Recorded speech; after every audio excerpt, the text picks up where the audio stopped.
बिस्मिल्लाहिर्रहमानिर्रहीम।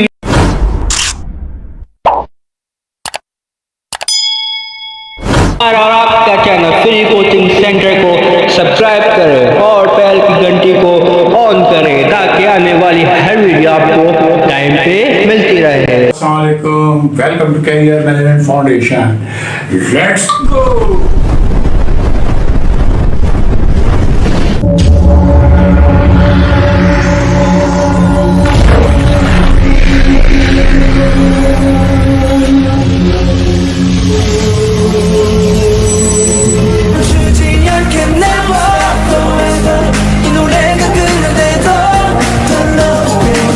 अस्सलामुअलैकुम दोस्तों, एक दफ़ा फिर हम कैरियर मैनेजमेंट फाउंडेशन की तरफ से आपकी खिदमत में हाजिर हैं। जैसा कि आपको मालूम है, दिस इज एजुकेशन चैनल, एक तालीमी चैनल है। उसका बुनियादी मकसद ये है कि तालीम सबके लिए है। हम इस चैनल की मदद से उन स्टूडेंट्स की हेल्प करना चाहते हैं जो स्टूडेंट्स हायर एजुकेशन हासिल करना चाहते हैं, लेकिन unfortunately they can not afford the heavy faeces of the universities. So this channel will help all those students, जो उन तमाम स्टूडेंट्स की मदद करेंगे जो कि हायर एजुकेशन हासिल करना चाहते हैं लेकिन फीस अदा नहीं कर सकते हैं। तो इस सिलसिले में आपका ताउन दरकार है। आप जिस शौक से इस वीडियोस को चैनल को देख रहे हैं, ये बहुत ही अच्छी बात है। आप इस चैनल को सब्सक्राइब करें और दूसरों से शेयर करें। अगर आपने अभी तक सब्सक्राइब इस चैनल को नहीं किया है तो प्लीज सब्सक्राइब करें, और अगर सब्सक्राइब कर चुके हैं तो बहुत बहुत शुक्रिया। और आज हमारा टॉपिक है ट्रेजरी मैनेजमेंट। आज हम ट्रेजरी मैनेजमेंट के बारे में पढ़ेंगे, तो ज्यादा इंतजार नहीं करते, देयर यू गो। ठीक है, अब हम चलते हैं ट्रेजरी मैनेजमेंट की तरफ। लेकिन ट्रेजरी मैनेजमेंट में जाने से पहले हम आपको ये बताना चाहते हैं कि अब तक हम क्या कर चुके हैं अपने इस चैनल के जरिए, क्या इन प्रोसेस है और क्या आने वाला है। अब तक हम क्या कर चुके हैं? अब तक हमने अकाउंटिंग टाइप्स पढ़ी।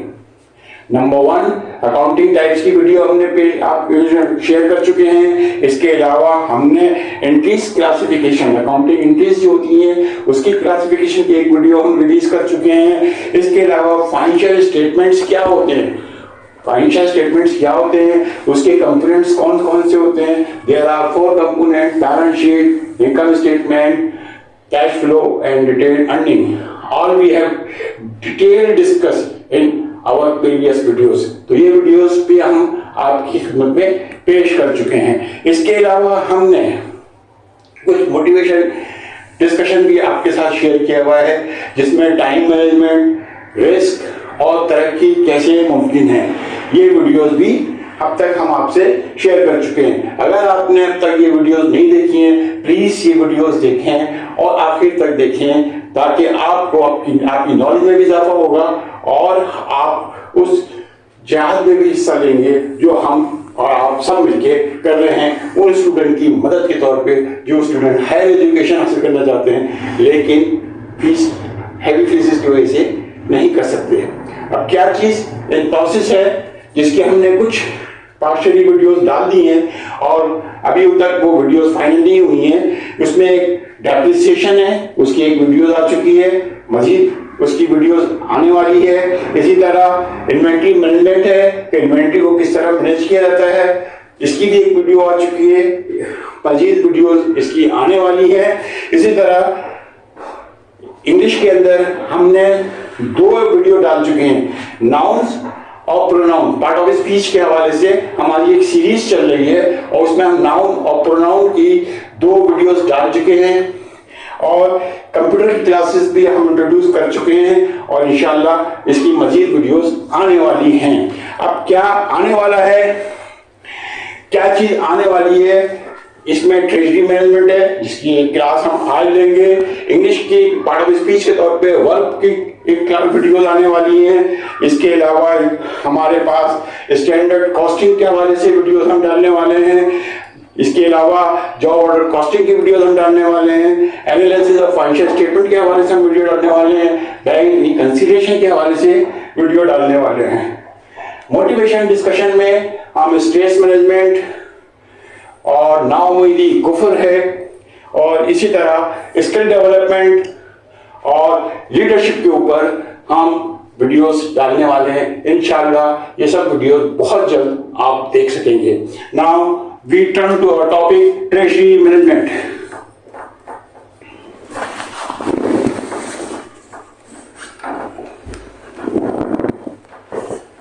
Treasury management. What is the treasury management?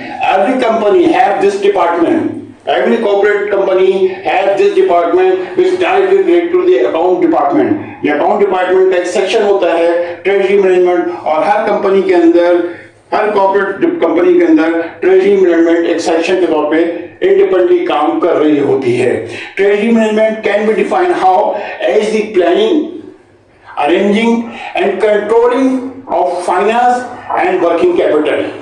What is the definition of treasury management? Treasury management is what is the main function of the treasury. It is the department. It is the department who plan, arrange and control of the fund and working capital. ये treasury management की definition है कि इसका बुनियादी मकसद ये होता है कि फंड्स को और वर्किंग कैपिटल को, फाइनेंस को, उसको प्लान करे, उसको अरेंज करे और उसको कंट्रोलिंग पॉइंट, उसमें रिस्क जो इन्वॉल्व है उसको मिनिमाइज करे और उसकी कंट्रोलिंग करे, उसके ऊपर पॉलिसीज बनाए। इसके बारे में हम डिटेल में अपनी नेक्स्ट वीडियोस में पढ़ेंगे। इसके बाद ट्रेजरी मैनेजमेंट की जब हमारे पास डेफिनेशन समझ में आ गई कि ट्रेजरी मैनेजमेंट की डेफिनेशन क्या है, ट्रेजरी मैनेजमेंट की डेफिनेशन क्या है? It is the controlling, planning and arranging the finance and working capital. कि वर्किंग कैपिटल और फाइनेंस को अरेंज करना, कंट्रोल करना, मैनेज करना, प्लान करना, that is the treasury management. Next, what is the objective of the treasury management? Why it is in the company? Why this department exists in the company? Why every company make the department of treasury management? Why? So what is the objective of the treasury management? The objective of the treasury management is the best use of available resources, minimize the financial cost and control the financial risk. This comes from the definition of the treasury management. Objective. What is the objective? The best use of the resources. The best use available resources.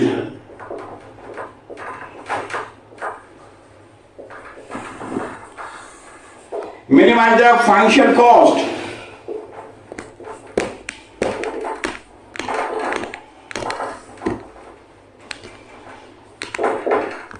And control the financial risk.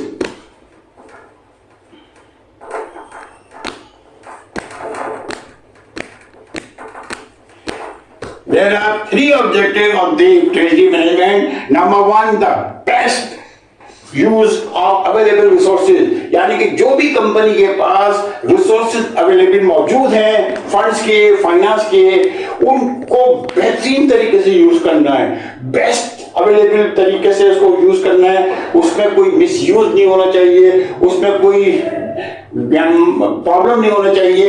हमें उस जो भी available resources हमें मौजूद हैं, या कम हैं या ज्यादा हैं, जो भी हैं उनका बेस्ट यूज, उसकी मैक्सिमाइज यूज करना चाहिए ताकि कंपनी को बेनिफिट हो, कंपनी को कोई ऑपरेशन में कोई हडल ना हो, कंपनी का ऑपरेशन स्मूथ चलता रहे।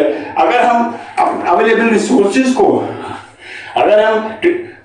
रिसोर्सेज को बेस्ट तरीके से यूज नहीं करेंगे तो पॉसिबल है, मुमकिन है कंपनी के ऑपरेशन में हडल्स आ जाए, स्टॉपेज आ जाए और वो रुक जाएं। जब वो रुक जाएंगे तो कंपनी की प्रॉफिटेबिलिटी हर्ट होगी और इससे कंपनी को नुकसान हो सकता है।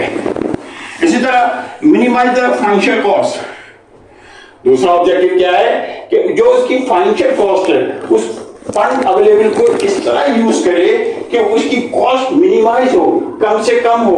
वो जो भी बैंक से बोरिंग करता है उसको इस तरह नेगोशिएट करे कि वो मार्केट की कॉस्ट कम से कम इसी तरह फंड की मूवमेंट इस तरह करे, फंड की यूटिलाइजेशन इस तरह करे, फंड की एलोकेशन इस तरह करे कि इंटरेस्ट की कॉस्ट, मार्केट की कॉस्ट या फंड की जो रिसोर्सेज की कॉस्ट है वो कम से कम हो। ये केपीआई होता है किसी भी फाइनेंशियल एम्प्लॉय का, ट्रेजरी एम्प्लॉय का ये केपीआई होता है कि उसका ये जिम्मेदारी है, it is the responsibility of the treasurer to minimize the financial risk, that is the KPI of treasurer, कि वो अपनी फाइनेंशियल कॉस्ट को सबसे कम रख के मिनिमाइज करें।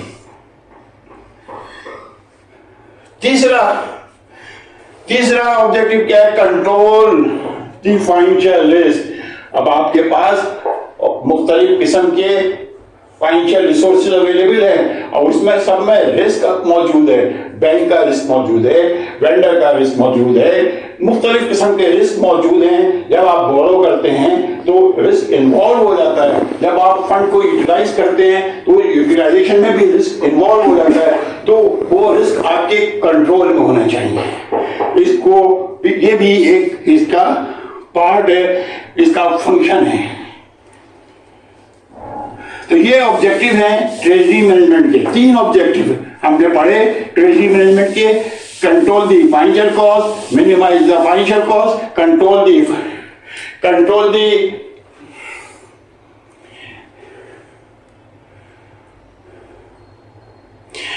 the financial risk, minimize the cost, or use the available resources. This is the objective of the treasury management. Now we will discuss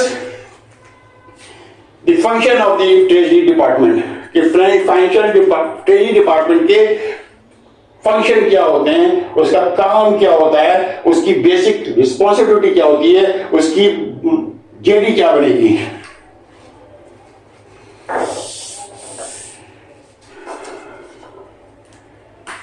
function of treasury department, treasury management. अब function क्या है treasury के? अब हमें ये देखना है treasury department के फंक्शन क्या क्या है, ट्रेजरी मैनेजमेंट किस फंक्शन की बेसिस के ऊपर काम कर रही होती है, what is the whole purpose of the treasury department, why it is been established in the company. So number 1, cash management, that is the primary objective, that is the primary function of the treasury management, कि cash manage करना है इसको।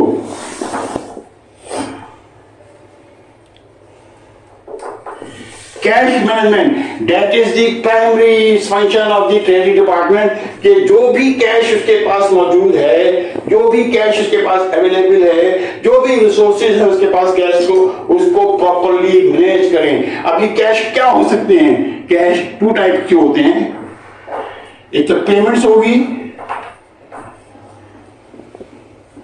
और दूसरी collection होगी।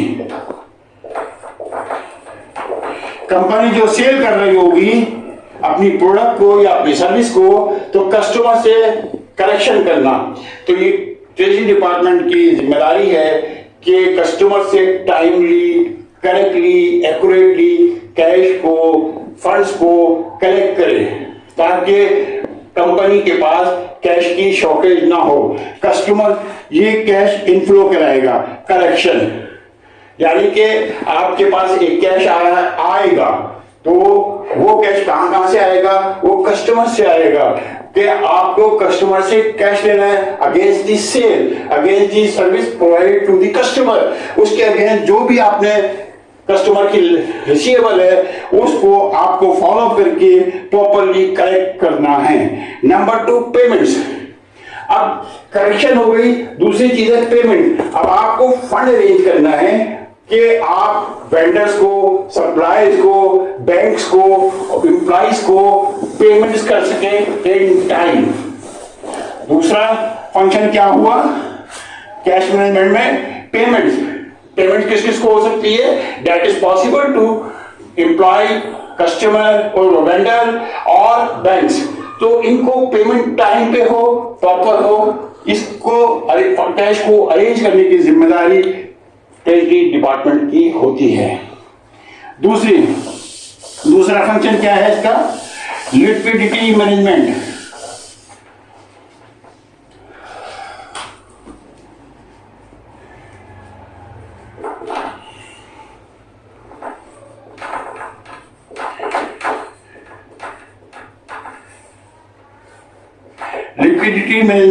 Liquidity management में क्या है? आपको वो फंड अरेंज करके रखना है अपने कैश में, अपने फंड्स, अपनी बुक्स में, अपने बैंक्स के अंदर, कि आपके ऊपर जो फाइनेंशियल ऑब्लिगेशन है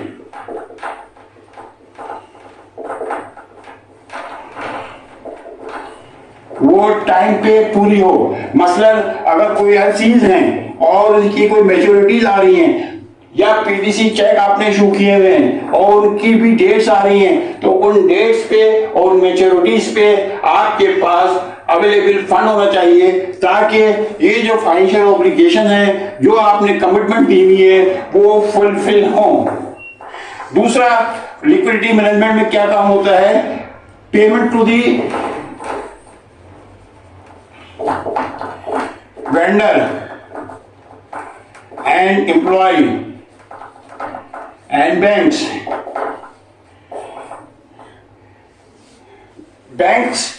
एम्प्लॉय वेंडर को जो पेमेंट करनी है उनकी क्रेडिट टर्म्स के हिसाब से, एम्प्लॉय को जो सैलरी देनी है, और बैंक्स को अगर कोई लोन मैच्योर हो रहा है या कोई लोन ड्यू हो गया है या मार्कअप ड्यू हो गया है, वो पे करना है। तो इस तमाम चीजों के लिए फंड अवेलेबल रखना भी ट्रेजरी डिपार्टमेंट का फंक्शन है, ताकि हम टाइम पे वेंडर को पेमेंट कर सकें, एम्प्लॉय को सैलरी दे सकें, और बैंक की जो भी पेमेंट ड्यू हो रही है वो हम पे कर सकें। नंबर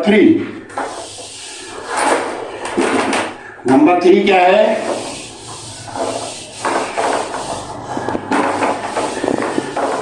नंबर 3 फंक्शन है रिक्वायरमेंट बेस्ड फंड। नंबर 3 है requirement based fund. Requirement based fund क्या होती है?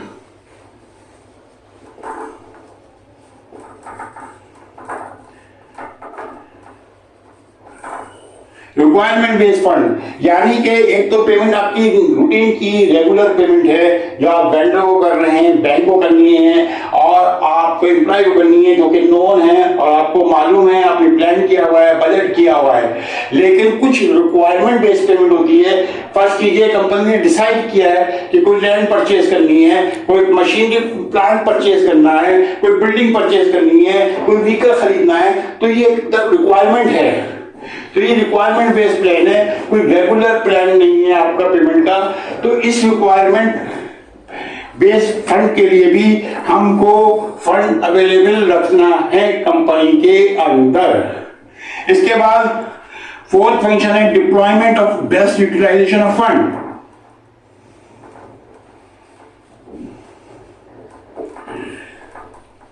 डिप्लॉयमेंट फंड यूटिलाइजेशन यानी कि जो फंड आपके पास अवेलेबल है उनको डिप्लॉय करना है बेस्ट तरीके से। अगर आपके पास फंड शॉर्ट हैं या फंड एक्सेस, दोनों सूरतें हो सकती हैं कि आपके पास कैश शॉर्ट भी हो सकता है जो कि आपको पेमेंट करनी है, या फंड एक्सेस भी हो सकता है। अगर जब फंड आपके पास एक्सेस है तो डिप्लॉयमेंट ऑफ बेस्ट यूटिलाइजेशन, उसको हमें डिप्लॉय करना होगा, इन्वेस्ट करना होगा ऐसी अच्छी जगह पे जहां पे अच्छा प्रॉफिट कंपनी को मिल सके। इसकी हवाले से फंड को बेस्ट तरीके से यूटिलाइज करते हुए ऐसी अच्छी जगह पर यूटिलाइज करना होगा फंड को जहां पे कंपनी को फायदा हो और अच्छा मार्कअप, अच्छे प्रॉफिट पे हम अपने फंड को यूटिलाइज कर सकें। इसके बाद फिफ्थ है optimization use of fund. Optimization use of fund किसे कहते हैं?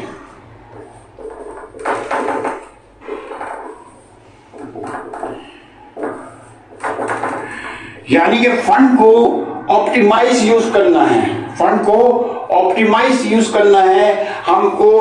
सपोज हमने 4 बैंक से कोई फैसिलिटी ली हुई है, 4 बैंक से फैसिलिटी ली हुई है जिसमें मुख्तलिफ मार्कअप रेट मौजूद हैं। जिसमें चारों बैंक के मार्कअप रेट मुख्तलिफ मौजूद हैं। तो हमको बेस्ट तरीके से फंड की ऑप्टिमाइजेशन यूज करना होगा कि जो सबसे कम मार्कअप रेट बैंक ले रहा होगा उसके फंड को हम सबसे ज्यादा यूज करेंगे और कोशिश करेंगे we will have to avoid those bank line which have a higher markup rate.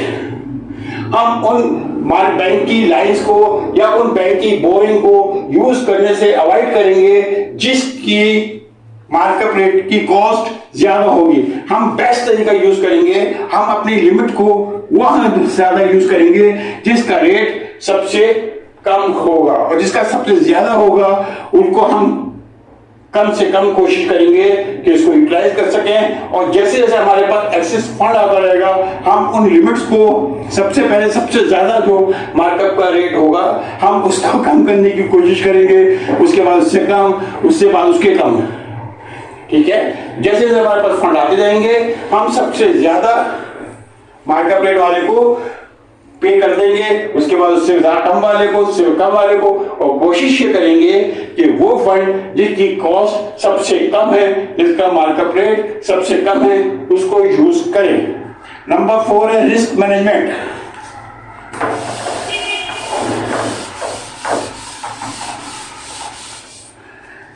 अगला फंक्शन उसका है रिस्क मैनेजमेंट।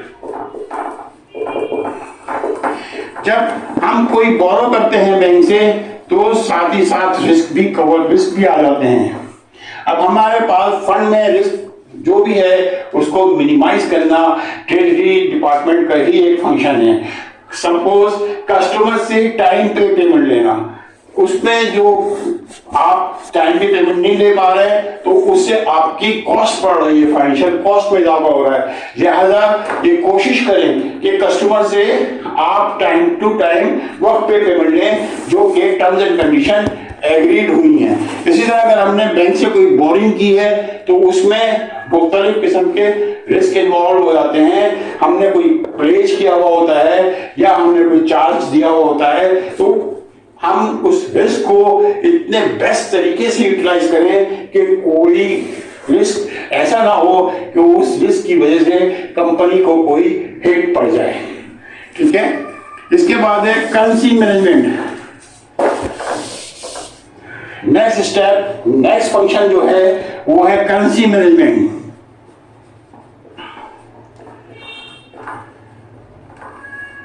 करेंसी मैनेजमेंट क्या होती है?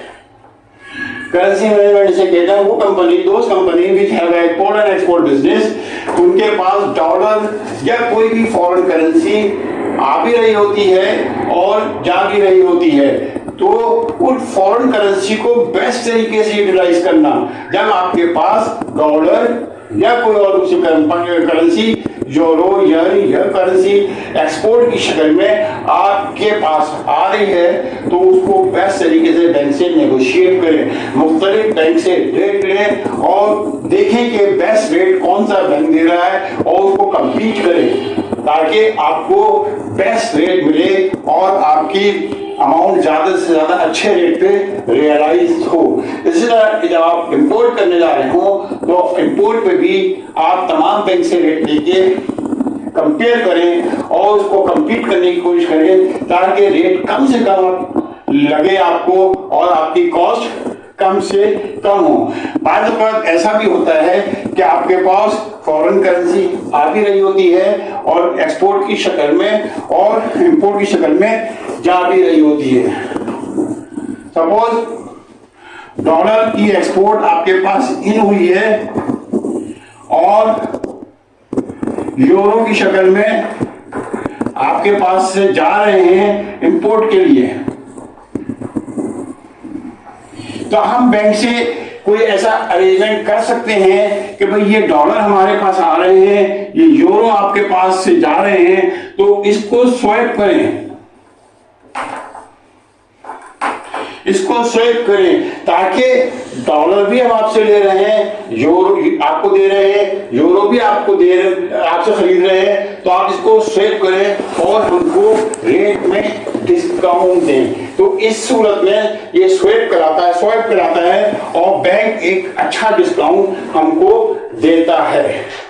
इसी तरह फंड मैनेजमेंट, जैसे मैंने आपको बताया नेक्स्ट फंक्शन इसका जो है function number 8 fund management.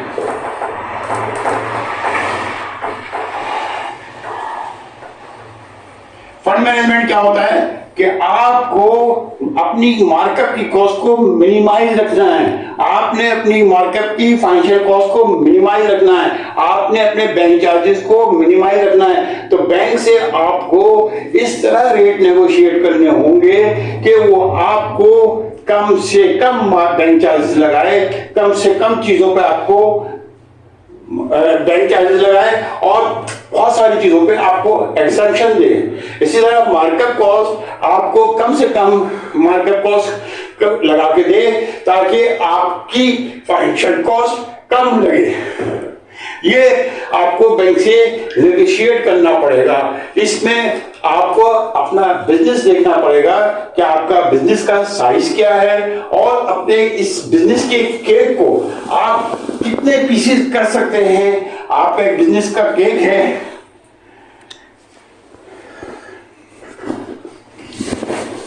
Suppose ये एक बिजनेस आपका केक है बिजनेस का, इस केक के इतने पीसेस करें सिर्फ कि आप उस पीसेस से ज्यादा बैंक से फायदा उठा सकें। अगर आप अपने बिजनेस के पीसेस को बहुत ज्यादा कर देंगे तो शायद वो एडवांटेज आपको ना मिल सके जो कि अपने बड़े पीसेस की मदद से। अब आपको ये अपने बिजनेस की नेचर को समझना होगा, बिजनेस को देखना होगा और बैंक के साइज को और बैंक की फैसिलिटीज को देखना होगा। जो बैंक आपको ज्यादा फैसिलिटेट करे, जो बैंक आपको ज्यादा फैसिलिटी दे, आपको कॉस्ट कम करने में मदद करे, उसकी केक साइज को बड़ा रखने की कोशिश करें। और जो बैंक आपके साथ अच्छे रिलेशनशिप नहीं रखना चाहता, अपनी बोरिंग कॉस्ट कम नहीं करता, उसके केक साइज को कम रखें ताकि आपकी फाइनेंशियल कॉस्ट अच्छे तरीके से मैनेज हो सके और वो कम से कम हो, वो मिनिमाइज हो। Ninth function of the Treasury Department is the banking relationship. That is very important. This is very important. We have to keep the very good bank relationship with the bankers. हमको bank के साथ बहुत अच्छे relationship रखने होंगे ताकि हम bank से टाइम पे अपनी रिक्वायरमेंट पूरी करवा सकें और उसकी अपने उससे अच्छे नेगोशिएट कर सकें अपने रेट्स को, अपने चार्जेस को। ये जितने स्ट्रॉन्ग रिलेशनशिप होंगे आपकी बार्गेनिंग पावर इतनी ही स्ट्रॉन्ग होगी। तो इसके लिए आप मुख्तलिफ टूल इस्तेमाल कर सकते हैं जिसको हम बाद में डिस्कस करेंगे कि बैंकिंग रिलेशनशिप किस तरह अच्छे मेंटेन किए जा सकते हैं। इसके बाद नंबर 10 जो फंक्शन है वो है कॉर्पोरेट फाइनेंस। ये रेगुलर फंक्शन नहीं है, कॉर्पोरेट फाइनेंस ट्रेजरी का रेगुलर फंक्शन नहीं है। ये सिर्फ उस वक्त यूज होता है जब किसी कंपनी में मर्जर हो रहा हो या डीमर्जर हो रहा हो या हम कोई इन्वेस्टमेंट करने जा रहे हो। जब कंपनी को इन्वेस्टमेंट करती है तो उस वक्त हम कॉर्पोरेट फाइनेंस की पॉलिसी, कॉर्पोरेट फाइनेंस में फंक्शन देखते हैं और अच्छी से अच्छी बेस्ट से बेस्ट इन्वेस्टमेंट करने की कोशिश करते हैं। इधर मर्जर और डीमर्जर के टाइम फाइनेंशियल ट्रेजरी वालों का एक अहम रोल होता है। इसके बाद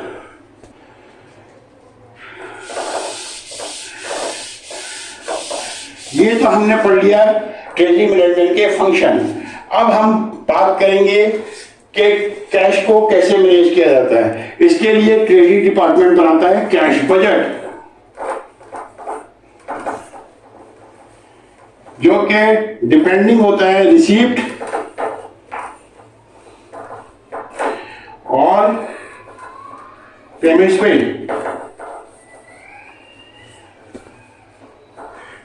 कितनी रिसीप्ट आनी है, कितनी पेमेंट्स होनी है, इसकी बेसिस के ऊपर कैश बजट बनाया जाता है।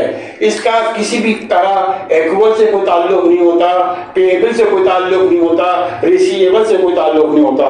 कितना एक्सपेक्टेड अमाउंट इस आउटकम आने वाला है, कितना एक्सपेक्टेड पेमेंट होने वाली है, चाहे वो पेमेंट 5 साल पुरानी क्यों ना हो, चाहे वो पेमेंट 3 साल पुरानी क्यों ना हो, और या आने वाली जो कलेक्शन है या रिसीप्ट है वो 2 साल पुरानी क्यों ना हो। तो इसका ताल्लुक टाइम पीरियड से नहीं होता, एनरोल से नहीं होता, सिर्फ एक्चुअल या एक्सपेक्टेड रिसीप्ट से होता है और एक्चुअल पेमेंट से होता है।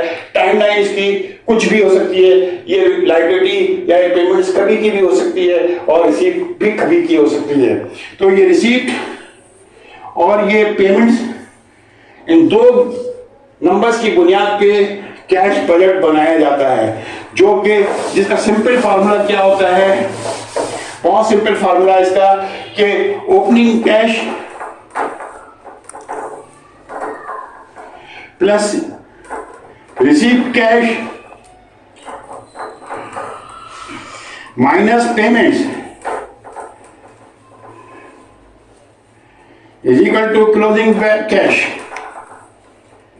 इस फॉर्मूले की बुनियाद पे कैश बजट बनाया जाता है। किसी भी कंपनी का जो कैश बजट बनाया जाता है वो इस फॉर्मूले की बुनियाद पे बनाया जाता है कि आपके पास ओपनिंग कैश कितना है। अगर हम मंथली कैश फ्लो बना रहे हैं तो मंथली कैश ओपनिंग आ जाएगा और यहाँ क्लोजिंग मंथली हो जाएगा। ईयरली बना रहे हैं, क्वार्टरली बना रहे हैं, डिपेंड करता है कि हम कैश बजट कितने पीरियड का बना रहे हैं। ये जो एक्सपेक्टेड रिसीप्ट होगी ये एक्चुअल एक्सपेक्टेड रिसीप्ट नहीं होगी, बट एक्सपेक्टेड रिसीप्ट होगी, और इसी तरह ये एक्सपेक्टेड पेमेंट्स होंगी जो कि हम ड्यूरिंग द पीरियड करेंगे। अब इसका ताल्लुक जैसे मैं पहले बता चुका हूँ एक्रूअल से या इनकम स्टेटमेंट से नहीं होता, और जो ये क्लोजिंग बैलेंस बचेगा ये भी आपका एक्सपेक्टेड क्लोजिंग बैलेंस होगा।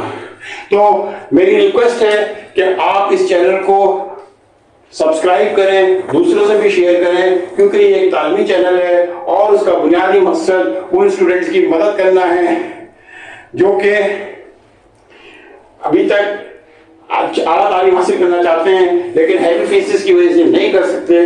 तो आपसे रिक्वेस्ट है कि इस वीडियो को आखिर तक देखें ताकि आपको पूरी ट्रेजरी मैनेजमेंट के बारे में पता चल सके। ये हमने कैश बजट जाना, अब हम जानते हैं कैश साइकिल क्या होता है। इसके बाद है कैश साइकिल। कैश किसी भी कंपनी में कैश का साइकिल क्या होता है। कैश का साइकिल जी, कैश बजट के बाद क्या चीज आती है, कैश साइकिल। कैश की साइकिल क्या होती है, अब इसको आपको समझाते हैं कि कैश साइकिल क्या होती है। कैश की साइकिल किस तरह कंप्लीट होती है, जिसको हमने डायग्राम के जरिए समझाने की कोशिश कर रहे हैं। आप देखें ऑपरेशन, ये हमारा ऑपरेशन है। ऑपरेशन से हम क्या जनरेट कर रहे हैं, कैश को, और इसी ऑपरेशन की वजह से कैश हमारा स्पेंड आउट भी हो रहा है, खर्च भी हो रहा है, आउट भी हो रहा है। तो that is the operation. Because of this operation, the fund is coming and fund is going out from the company. Okay? तो ये वो बेसिक चीज है ऑपरेशन, जिसकी वजह फंड आ भी रहे हैं और जा भी रहे हैं। तो ये कलेक्शन भी हो रही है और ये पेमेंट्स भी हो रही है कैश की। अब ये जो कलेक्शन हुई और ये जो पेमेंट्स हुई, इन दोनों का डिफरेंस देखेंगे। अगर कलेक्शन ज्यादा है और पेमेंट्स कम है, अगर कलेक्शन ज्यादा है and payment is less as compared to the collection, so that is the excess fund. That is the excess fund. But if the collection is less as compared to payment, payment is high, payment is bigger than the collection, so that would be the short payment. That would be the cash short. यहाँ पे हमारा fund short हो गया।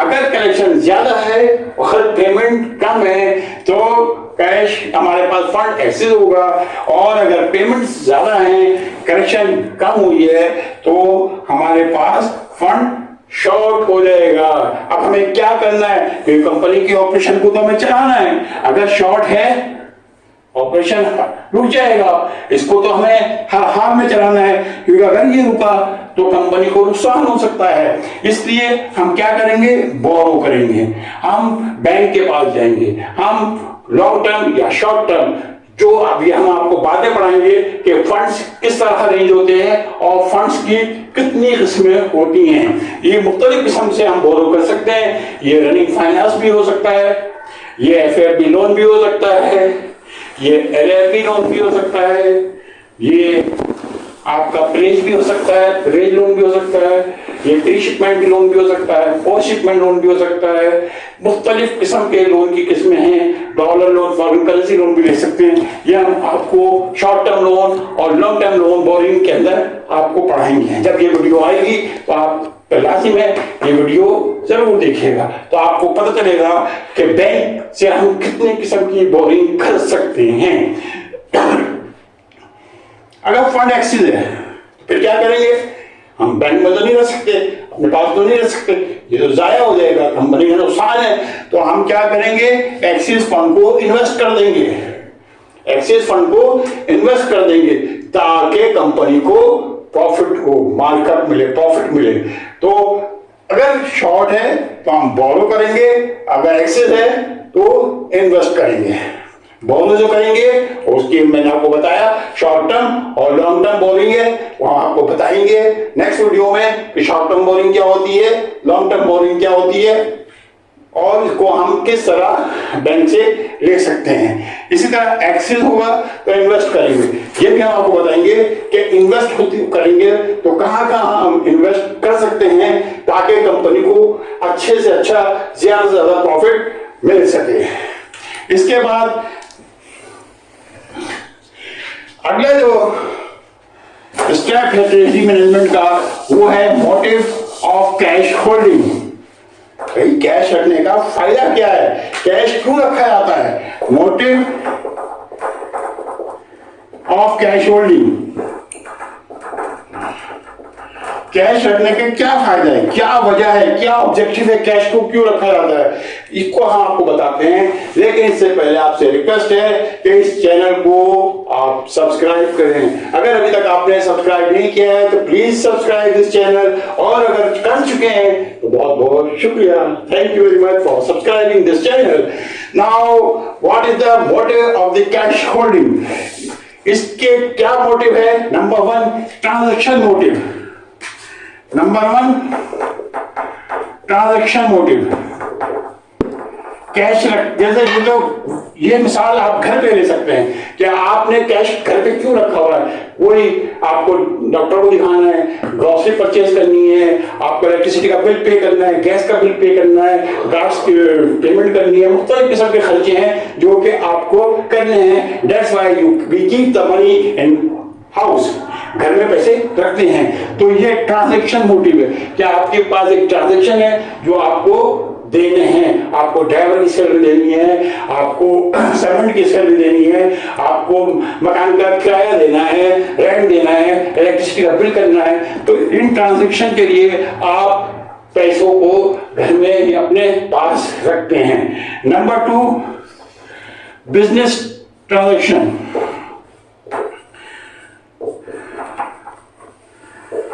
Business transaction के लिए आप cash hold रखते हैं। जैसे कि हमने पढ़ा बिजनेस में मुख्तलिफ ट्रांजैक्शन होती हैं, आपको रॉ मटेरियल परचेज करना है, आपको सैलरी देनी है एम्प्लॉय को, आपको इलेक्ट्रिसिटी यूटिलिटीज की पेमेंट करनी है, आपको मुख्तलिफ खर्चे करने हैं। उन तमाम खर्चों को जो कि ऑपरेशन को चलाने के लिए नेसेसरी हैं, उसके लिए बिजनेस ट्रांजैक्शन के लिए आपको फंड को होल्ड करना पड़ता है, फंड को मैनेज करना पड़ता है, फंड को अपने पास रखना होता है। ये बिजनेस ट्रांजैक्शन कहलाता है। Number 3 precautionary motive.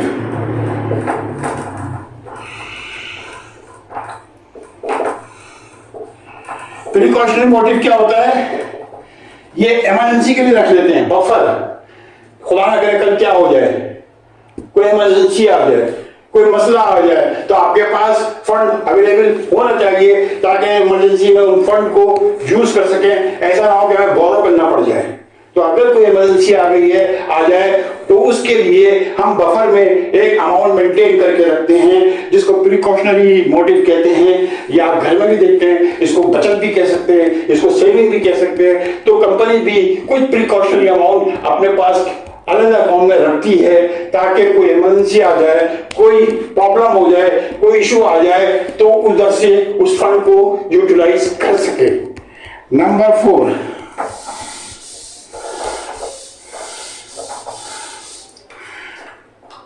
Speculative motive.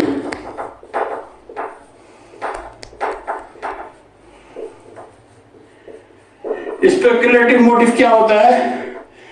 ये वो मोटिव होता है जब आप अफवाहों की बुनियाद पर या तजुर्बे की बुनियाद पर, एक्सपीरियंस की बुनियाद पर, मार्केट की सूरत हाल देखते हुए, इकोनॉमी की सूरत हाल देखते हुए डिसाइड करते हैं। मसलन आजकल इकोनॉमी की पोजीशन क्या है कि डॉलर का रेट बहुत ज्यादा बढ़ रहा है, डॉलर का रेट इंक्रीज कर रहा है, तो that is the best way to keep the order intact of the raw material. आपके लिए जरूरी है कि रॉ मटेरियल के लिए ऑर्डर अभी बुक कर दे, क्योंकि कल डॉलर के रेट मजीद अगर बढ़ते हैं और आपका raw material imported raw material है तो वो एक्सपेंसिव हो जाएगा, वो महंगा हो जाएगा। तो स्पेकुलेटिव मोटिव क्या हुआ कि आप इन्वेस्ट कर दे ऐसी जगह पे जहां पे आपको खर्चा है, आपको लग रहा है कि अगर आज मैंने ये परचेज नहीं की तो कल ये एक्सपेंसिव हो जाएगा, महंगा हो जाएगा। जैसे कि रॉ कॉटन है, कॉटन अगर आपको इंपोर्ट करनी है और डॉलर का rate day by is going to be increased, so you will that is the best way to buy the cotton right now instead of the 2 month after 2 months, 2 महीने बाद तो खरीदने से बेहतर है कि just right now you purchase it, because it will be cheaper as compare to 2 months back. 2 months 2 महीने से बाद जो है वो आपको महंगी पड़ेगी। इसी तरह आपको कोई और रॉ मटेरियल लेना है, कोई केमिकल परचेस करना है, कोई ऐसी चीज जो कि डायरेक्टली लिंक है with the speculation dollar rate, तो वो आप आज ही खरीद लें ताकि आपको वो कॉस्ट, आपकी कॉस्ट ऑफ गुड्स सोल्ड, आपकी कॉस्ट ऑफ मैन्युफैक्चर कम हो जाएगी, आपको वो सस्ता पड़ेगा और आपका मार्जिन अच्छा रहेगा। इसी तरह ये ट्रेजरी मैनेजमेंट के फंक्शन, उनके रोल्स और उनकी ऑब्जेक्टिव हमने आज देखे। इंशाल्लाह ट्रेजरी मैनेजमेंट किस तरह फंक्शन करता है, हम बैंक से शॉर्ट टर्म, लॉन्ग टर्म कौन कौन से लोन ले सकते हैं, कहां कहां मनी को इन्वेस्ट कर सकते हैं, आने वाली वीडियोस में ये सब आप देखेंगे। आपसे गुजारिश है इस चैनल को सब्सक्राइब करें क्योंकि ये आपका अपना चैनल है। Thank you very much.